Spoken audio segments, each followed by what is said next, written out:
enamorado, Yo, pero no tiene que ser amor. Alfredo, ¿a quién llevaría a este evento? Yo iría con mi pareja, yo sí iría con mi pareja. Eso es para ir de parejita, eso no es de todos los días tener la oportunidad de ir a ver a Iyapu en concierto.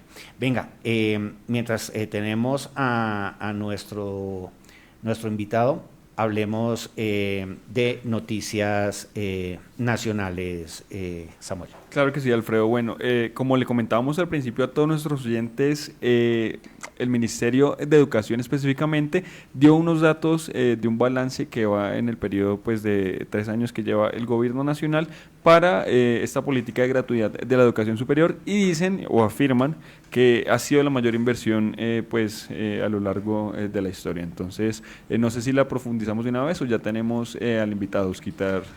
tenemos aquí a nuestro invitado, además porque les voy a entregar unas cifras muy importantes para que lo tengamos presente. Según el Ministerio de Defensa, se reportaron 69.347 casos, un 19,9% más que los 57.838 registrados en 2023. ¿Por qué les estoy comentando esto? Hablamos del contexto de delitos informáticos en Colombia, que son cifras preocupantes, que nos invitan más allá de estar en este asunto de las cifras, a hablar acerca de qué se puede hacer, cómo sobrellevarlos, cómo, digamos, hacerles el quite. Y para ello nos acompaña Frederic Ferro, él es experto en ciberseguridad de la Universidad Distrital. Profesor, muy buenos días, bienvenido a Revista de la Mañana. Buenos días, muchísimas gracias por la invitación. Bueno, ahí entramos como con una pinceladita de cifras porque de verdad vale la pena hablar acerca de estos asuntos. Y es allí cuando va la primera pregunta. Y es de pronto contarle un poco a nuestros oyentes y espectadores algunos tipos de nuevas modalidades de estafas que se puedan presentar en medios electrónicos. ¿Qué decir sobre el particular? Pues primero, de pronto recogiendo lo que decían de introducción, es que realmente la información que tienen sobre los delitos informáticos es a partir de un subregistro, porque realmente muchas de las personas no denuncian esos delitos informáticos. O sea, ese dato de 64.000 delitos está muy por debajo de más o menos un cálculo que se tiene que son de más o menos 3 millones de delitos al año.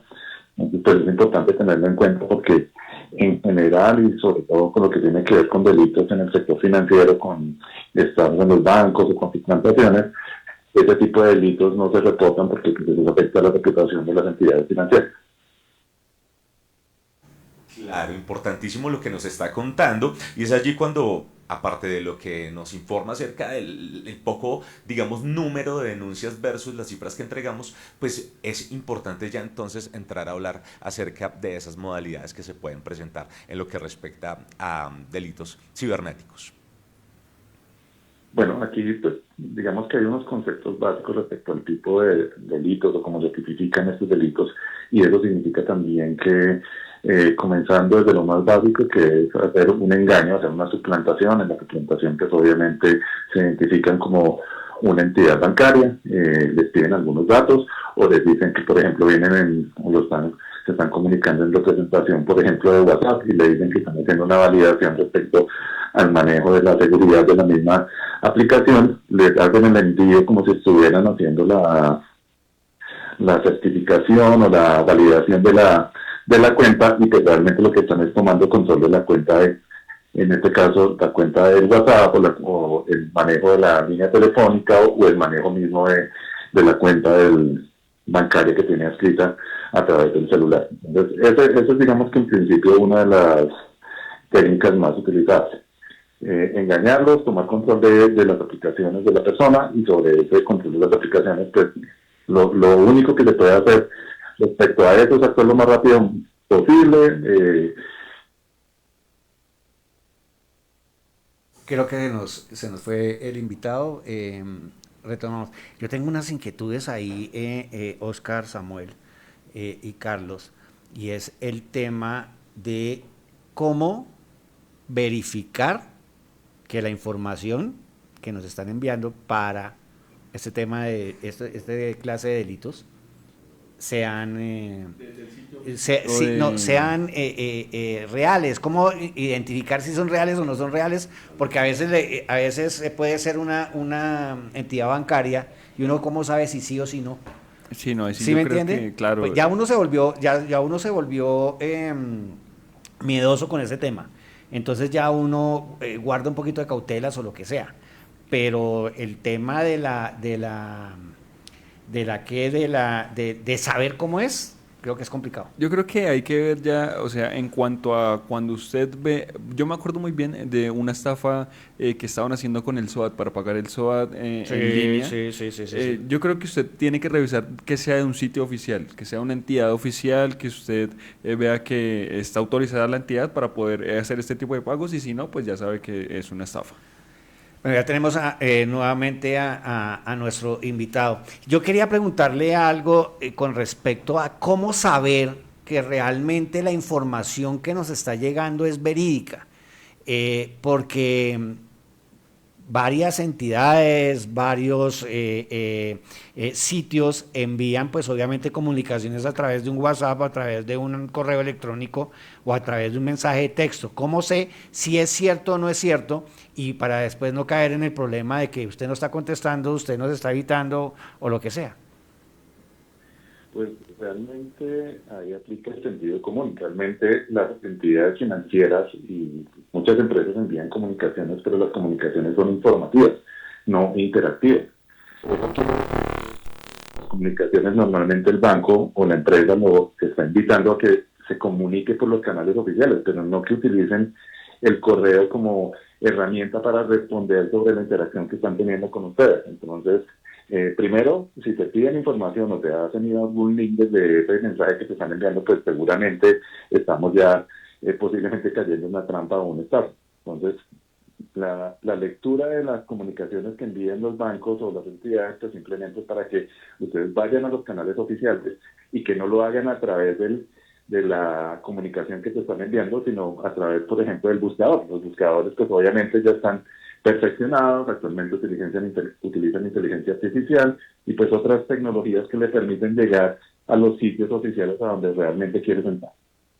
Frederick, cuéntenos qué papel juegan las redes sociales y las aplicaciones de mensajería en la propagación de estos mensajes de estafa. ¿Qué papel juegan? Pues realmente es un papel complejo de entender desde el nivel de mercadeo, porque pues al final nosotros estamos saturados de información. Entonces nos envían promociones, nos envían, digamos que, elementos de mercadeo que son llamativos, y al ser llamativos, pues entonces miramos a ver de qué se trata, ahí encontramos, pues digamos que la primera cita de entrada a lo que se podría considerar una estafa, porque ya al darle el link, pues le estamos dando datos personales, no los datos propios en sí al comienzo, pero sí por lo menos le estamos dando la dirección IP, le estamos dando como unos elementos que les permiten a ellos ya direccionar el ataque y pues obviamente perfilar a la posible víctima para que caiga dentro de la estafa que están cometiendo. Entonces, lo primero que hay que hacer es no darle el link a todo lo que aparece en las redes sociales. La red social permite cualquier tipo de comunicación y si ellos están pagando por esa publicidad, pues lo más probable es que aparezca en algún momento y si uno dentro de sus búsquedas está orientado, por ejemplo, a la compra de ciertos productos, pues el algoritmo que se maneja en las redes sociales pues nos va a mostrar publicidad de ese tipo de productos.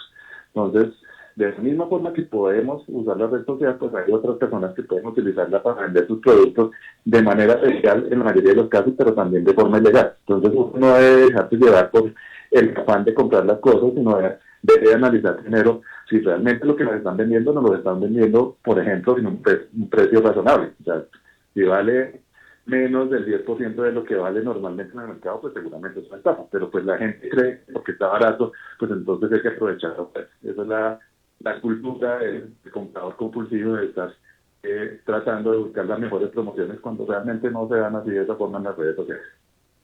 Claro, profesor Frederick, hablemos acerca de eso que le pasa, y yo sé que aquí en la mesa de trabajo les ha pasado. Busca uno determinada información en internet y de un momento a otro en redes sociales como Instagram le empieza a uno a aparecer un contenido como relacionado con eso que estuvo buscando. Y muchos hemos llegado a decir, venga, ¿será que me están vigilando? Porque ¿cómo es posible que yo ingreso a buscar X producto o X información y me empiezan a aparecer videos, reels? Caramba, uno diría, ¿será que me están rastreando los datos, la navegación que hago, de manera tal que quieran atentar contra mi integridad desde el punto de vista tecnológico. Hay que decirle cómo es este fenómeno, cómo es este comportamiento y digamos de cara a la integridad en este aspecto, cómo manejarlo.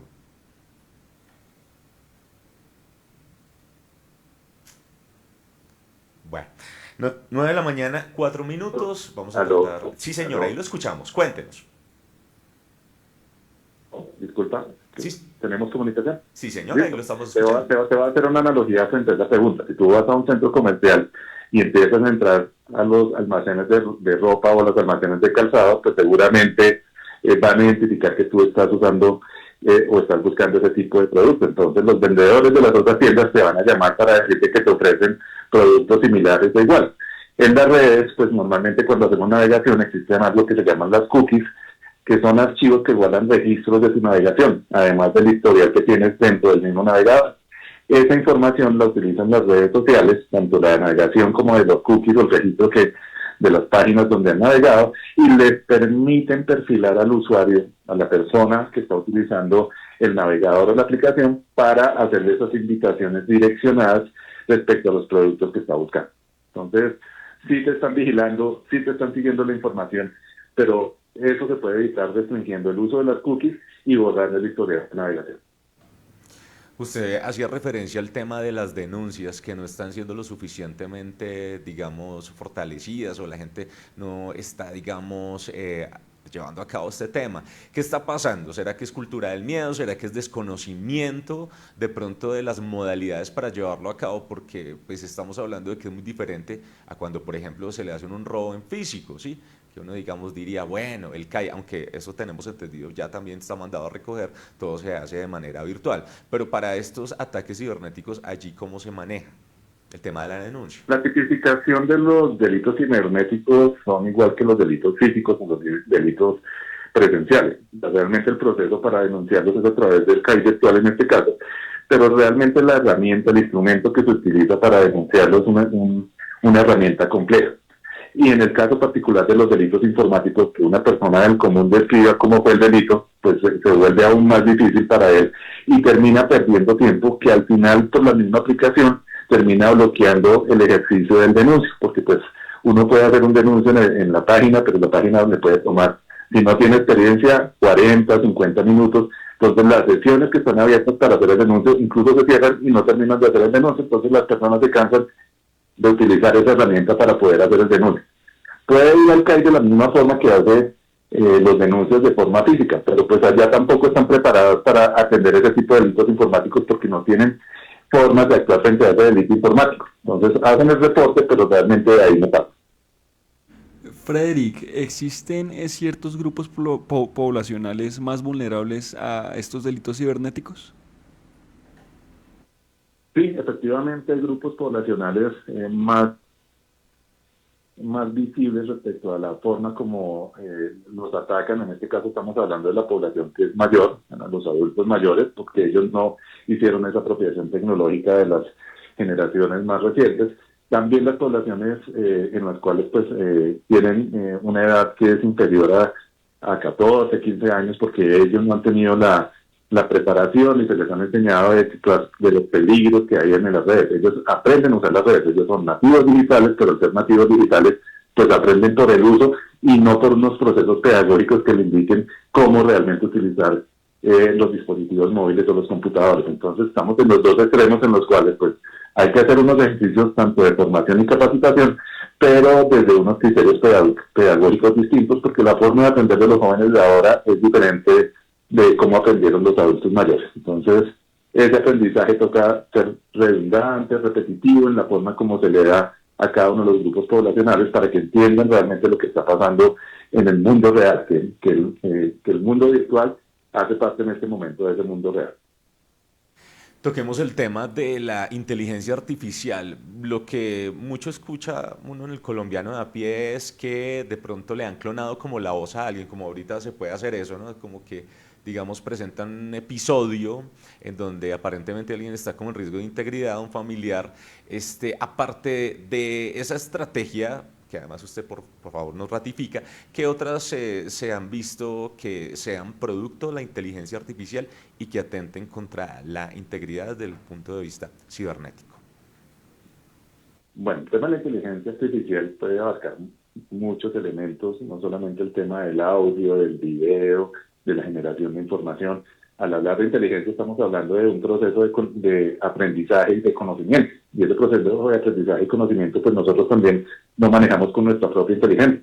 Si nosotros estudiamos, pues obviamente aprendemos. Y de nuevo, si a la inteligencia artificial le enseñamos, pues ella a través de un proceso que se llama Machine Learning, pues también va a aprender. Y entre más aprenda, entre más consultas se le hagan, pues ella va a buscar, va a investigar de tal forma que empiece a entender los procesos. Si tú le enseñas a hacer el mar, pues la inteligencia artificial va a aprender a hacer el mar. Entonces se va a establecer un modelo en el cual, a partir de ese aprendizaje y a partir de esos requerimientos, pues aprende a hacer las cosas más, porque le sucede a los humanos, y si los humanos somos los que les enseñamos a las máquinas, pues a las máquinas en algún momento también les puede suceder. Entonces ahí pues toca establecer algunos criterios éticos y morales respecto a cómo se debe dar ese proceso de machine learning o de enseñanza a las máquinas y cómo se debe dar esa retroalimentación para que respeten esos criterios la máquina y no se vayan a ser utilizadas en delitos informáticos como le estás comentando. Entonces la inteligencia artificial tiene mucha potencialidad y esa potencialidad pues se puede usar de forma positiva o de forma negativa. ¿Cómo asumir este tema de la ciberseguridad en contextos empresariales? Hemos visto el caso de algunas empresas que han tenido incluso que cambiar correos electrónicos o que han tenido que blindar muchísimo más la seguridad porque han sido víctimas de estos ciberbandidos, les decía yo en su momento.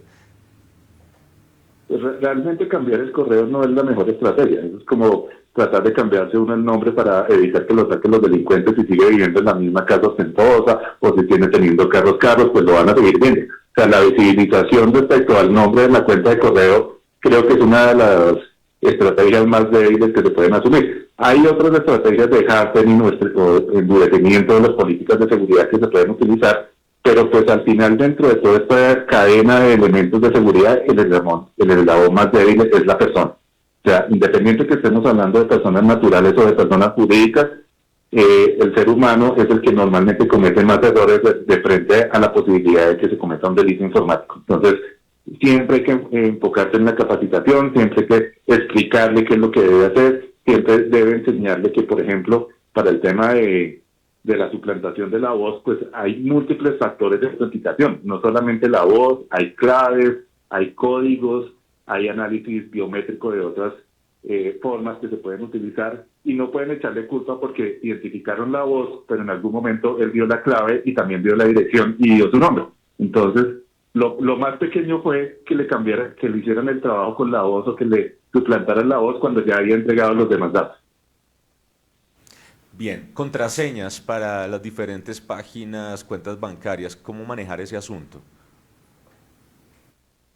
Digamos que la cultura general es hablar de 8 caracteres para las contraseñas, con combinaciones de letras, números y símbolos.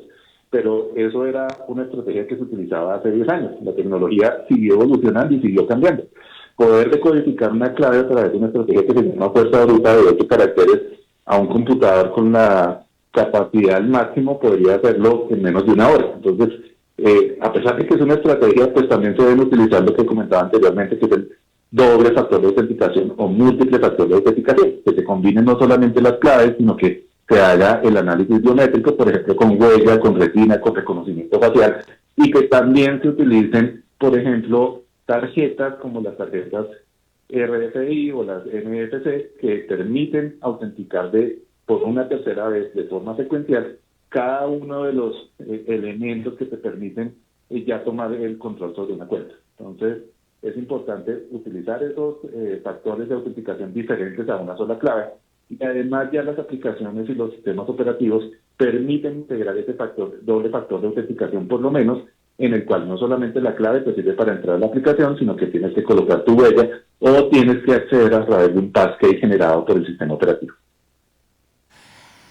Bueno, ya con esta información entonces nos quedan claras esas nuevas tendencias de estafas digitales, cómo sobrellevarlas, la denuncia que es algo absolutamente importante y que pues también asimismo va a poder nutrir todos esos canales de acción, de mejora por parte de las autoridades. Frederick Ferro, experto en ciberseguridad de la Universidad Central, pasó por los micrófonos de Loud Estéreo y Revista de la Mañana. Profe, muchísimas gracias por estar con nosotros. Muchísimas gracias a ustedes. Feliz día. Bueno, pilas con los asuntos de las contraseñas. También... ¿Cómo? ¿A ustedes ya los tumbaron? No, pero me estaba apareciendo en el computador una alerta de que no se podía hacer una transacción por PCE por justamente asuntos de contraseña. Entonces a veces como que tenía que recurrir al celular. Es algo extrañísimo. ¿Sí?